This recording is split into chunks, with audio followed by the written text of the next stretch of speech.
Hey, it's Jared 200. Here we are sitting October 17th. It's a Wednesday.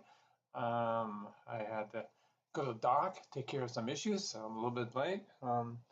We're getting to a more kind of personal side where you can start applying a lot of your knowledge now.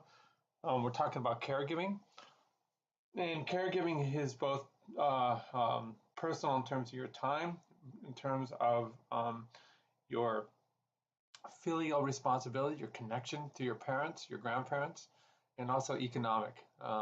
Economic as a society, but direct impact on you um, in terms of your time spent. Caregiving means less time devoting yourself to your family and devoting yourself to your economic well-being. It's this time lost at work. If you're caregiving, you're not at work generating income. So it's a huge issue. We're all going to have to go through this. I went through it multiple times. Okay, but with both my parents, they have passed away now, and I have two older brothers that I really assume this role with. I still have a 22-year-old and 17-year-old that I'm doing caregiving for. In a sense, that I'm guiding them. They're pretty much on autopilot, but nonetheless, there's a lot of time that goes into that, and you guys can kind of reflect on that in terms of your parents and how much they helped you out. And this is a real important aspect of this course. Your parents did amazing things to prepare you. Whether getting you on board in high school to do well and kick butt on your SATs and your ACTs and have your GPA and all your AP courses. All the carting around they did to you. If you were in sports, you think about all the different competitions and coaches and everything. None of that would have happened. Your personal development, where you're at right now, none of that would have happened without one of your parents kicking in, is my guess. Or, a logical family parent. Somebody has guided you through this. Sometimes a family is not your genetic family.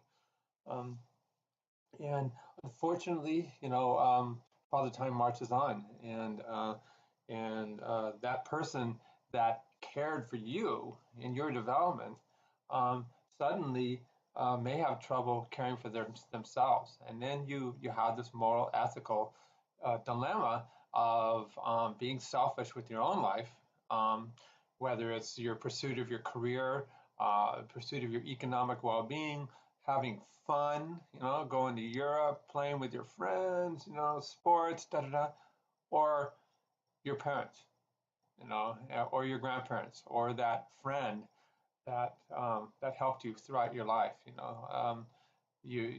Can you be selfish or can you fulfill duty? And it's a tug of war your whole life. Believe me, I went through this with my mom. She died about a year and a half ago, and she was amazing, independent. But you lose your independence one way or another. She lived till she was 95, and the last 2 years, I had my parents. I have Julia dealing with her leukemia. I have my own issues. My knee blowing out. I have my kids, and then suddenly now I'm having to deal with my mom. And I'm going to USC, and then I'm going to the hospital, and I'm doing this every single day for 6 months. And I'm pulling out my hair. So it may sound a little selfish, but in the end, I was relieved when she finally passed. She had lived a good life, and it allowed me to kind of get my life a little bit back in order. Okay, and this gets into the video that is discussed in the discussions to this week, where we look at caregiver stress. Okay, so and what's going on with that. That was last week's discussion. Sorry.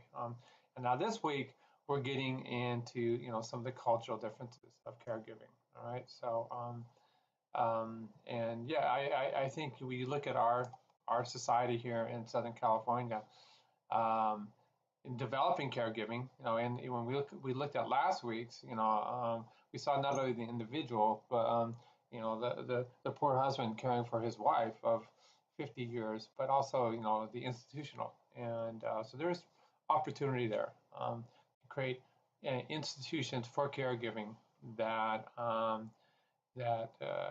help the individual based on their own cultural needs. Okay. All All righty, so we come back over here, the course readings, okay, and this is this week's stuff, okay. All righty, so again, caregiving is what we're talking about right now this week, okay, and then we're going to get into the nuts and bolts of economics, which is great for all you business majors. But think about caregiving in, like I said, in with this economic bent, okay.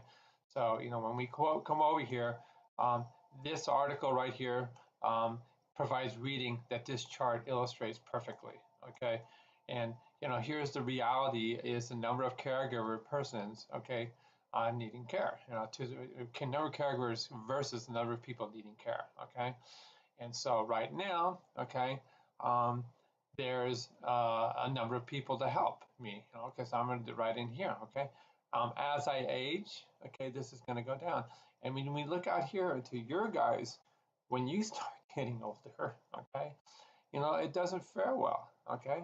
Who's going to care for you, okay? And so this is, a personal issue. It's a policy, financial issue.